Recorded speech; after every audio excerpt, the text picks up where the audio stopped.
Hello folks, this is a follow-up video to my resin printing video I did on the Creality Halot-One Plus resin printer. Just showing really what I've been up to and how I've got on with it. So here's one of my designs. This is my human skull design, and this is in the slicing software showing supports. And here it is in the Halot-One Plus after it's been printed. So difficult to see through the blue acrylic there.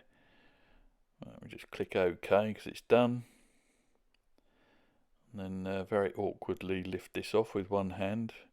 But there it is, dripping with resin at this stage. And this is a new resin to me. This is Creality's water washable resin, which I thought I'd give a go because I don't really like the IPA much. But it looks to have come out very well. There it is after being washed in water and dried. There it is, ready to have its supports pulled off, but a really nice quality print. But you're best to pull these supports off before you cure it, before you do the final cure, and they do peel off quite easily in actual fact. As you can see, they're all coming off very nicely. Once you've done that, you might need to wash it a little bit more. And then let it dry before giving it the final cure. But, here it is, all ready for its final cure. It came out exceptionally well. Really, really nice print.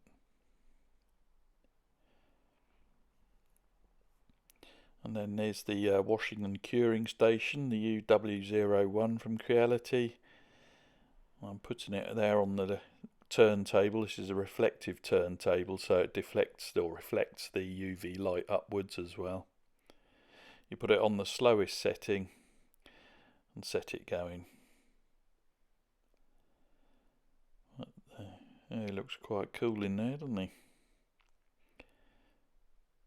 And I do this for sort of probably 10-15 minutes, and you can then turn it over and cure the base if you like. It came out exceptionally well. And I also did one in black water washable resin, which also came out very, very nicely. I've got a future project coming up for these black resin prints. I'm very, very pleased with those. I also printed off my tarantula design as well. I did a couple of these in different sizes. You can see I've tilted this up to fit it on the print bed. And then that's in the slicing software. Into the printer. That's all done. This is in the black resin as well. The water washable resin. Really liking this water washable resin. Very groovy supports on this one, and you need lots of supports under these thin legs. This was printed entirely hollow, even the legs are hollow. Here he is emerging from the water, very creepy. Should have made this Halloween video really. But if all goes to plan, I've got a really good Halloween video in the pipeline. Just waiting on delivery of a couple of bits I need. I'll give it a few dunks just to finish washing it, and of course that's water in there because it's water washable resin. There it is with its supports, just drying. And there it is, and there's the supports all pulled off. The supports pull off very nicely on the black resin, but you can see the quality of that print. You can see the drain holes I've put in on the underside where they don't show. But it has almost like a velvet appearance in different angles of light. There's a slightly smaller one I did, and you can see that velvet effect there under the light. There we are. As I say, should have been a Halloween project. Well, here I am up in my little workspace I've created in the loft. It's a bit makeshift at the minute, but I've just run out of space everywhere else, and with resin printing, it does create a bit of a smell at times with the resin, so try and keep it all out of the way. I just thought I'd give you some of my thoughts on resin printing and how I've got on with the Creality Halot-One Plus and the UW01 wash and cure station here. Certainly been a very steep learning curve with resin, but I've got on incredibly well with it. Really pleased. The Halot-One Plus has performed amazingly well. It's made it all very easy. I've actually now set it up properly with the Wi-Fi so that I can transfer files remotely, and I've had very few failures. The only failures I had were early on, and they were down to my slicing issues. But they've been producing some great pieces. This is the biggest spider I could do on the build plate. That was angled, but it's come out amazingly well. The detail on it and everything. Really pleased with that. And these skulls, black and white skulls that I've done, they're just beautiful how they've come out. Really pleased with those. All these designs are on Creality Cloud. I'll put a link in the description so you can go on there and download them and print them yourselves if you like. I must say I'm really pleased with how well my designs, my 3D models have gone down on Creality Cloud. I'm doing quite well in this weekly competition that they're running at the moment. But these, the black and the white, was all printed in this. I bought this with my own money from Creality UK, and this is Creality's water washable resin. This water washable resin has been somewhat of a game changer. It saves a lot of money in IPA. I've tried cleaning and reusing the IPA, but without much luck really. I've tried all different methods that people have described. IPA is smelly and potentially dangerous, and as I say, it's expensive. So water washable resin is a game changer. The quality of the resin prints is, the water washable resin prints is just fantastic. It didn't have any issues there. I wouldn't have known the difference, I've got to be honest. And in fact, they washed better than the ones you have to wash in IPA. They washed very nicely. The one thing I did find to get the best result, particularly on the black, is once you've washed them in water, you can fill up the wash and cure station with water and wash them, but right at the end, once you've dried them off a bit, just spray them with some IPA. So you're only using a little bit of IPA. I know we're trying to avoid IPA with water washable resin, but if you use it in a spray can, you only need a minimal amount, because this isn't just soluble in water, it washes really well with IPA. So you only need a couple of little sprays and a soft cloth, and you can wipe off any persistent uncured resin before doing the final cure. So that'd be my top tip. Do most of the washing in water, just do a tiny little spritz at the end with IPA and give it a wipe off. You get a really good result like that. As I say, very happy with the Halot-One Plus. Really nice machine. My brother was so impressed he's gone and bought one. So it shows you know, the quality of the prints. He's very good at 3D printing with resin. He's been doing it a lot longer than me. He's got one of the original Creality ones, and he's now upgraded to the Halot-One Plus. In fact, it's one of his... He designs his own models as well, and there's a little sneak peek of one he's in the process of designing. I printed it out just to try it out, but I'll give you an update on that when he's finished the design. He has got a YouTube channel, but I don't think he's put his resin stuff on there yet. Yeah, the water washable resin, very pleased. The ordinary Creality resin, excellent as well. The only one I didn't get on so well with was the black.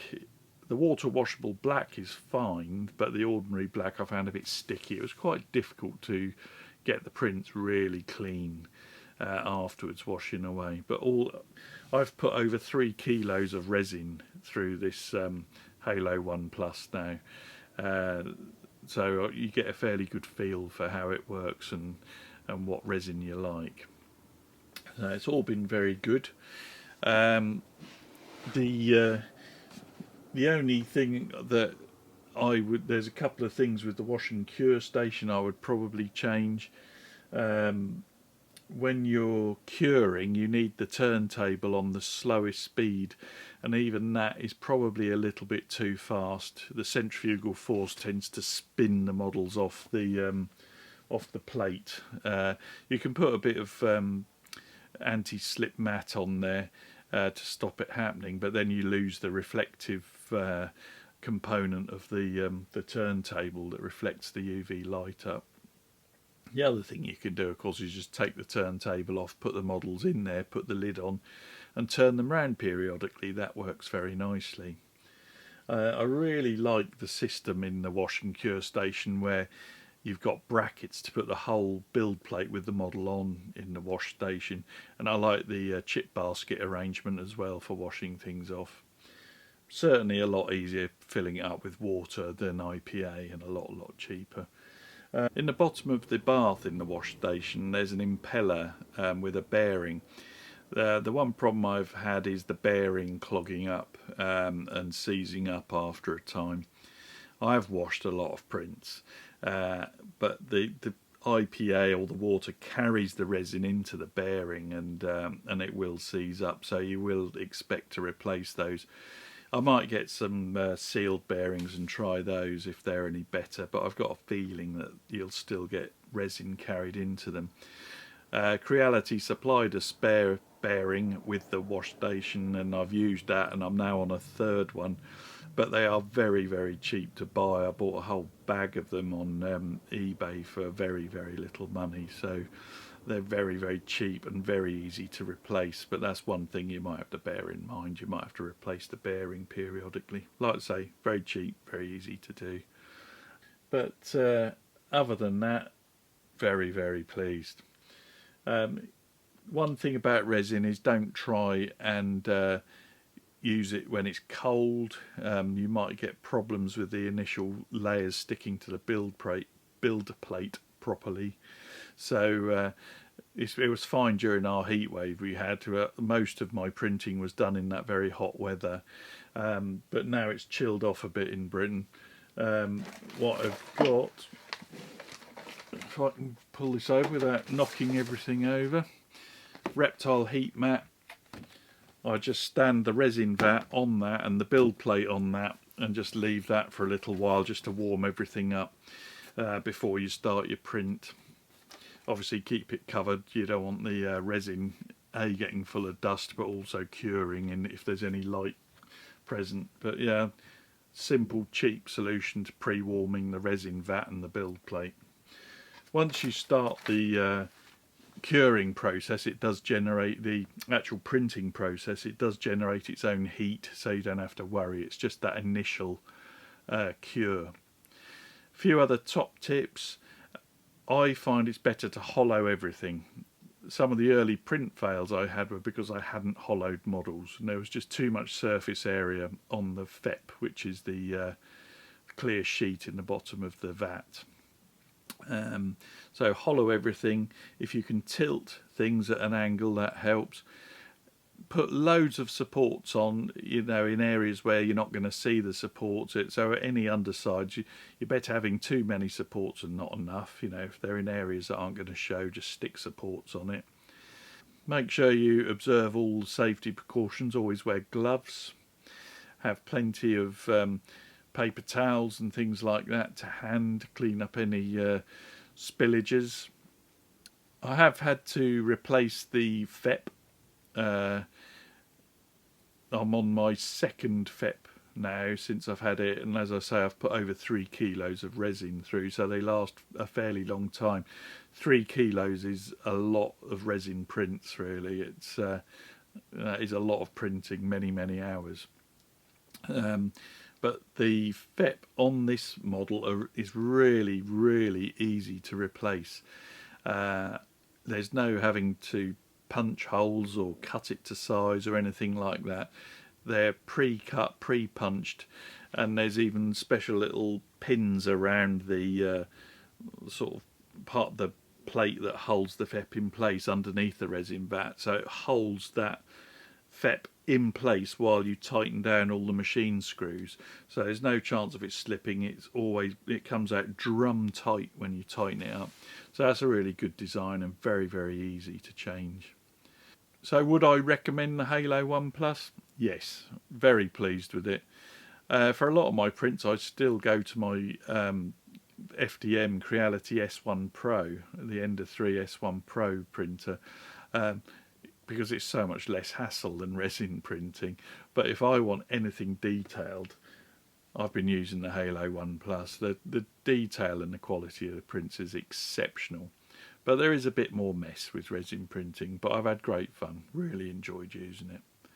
And I'll be back soon with some more videos and hopefully some more tips for you.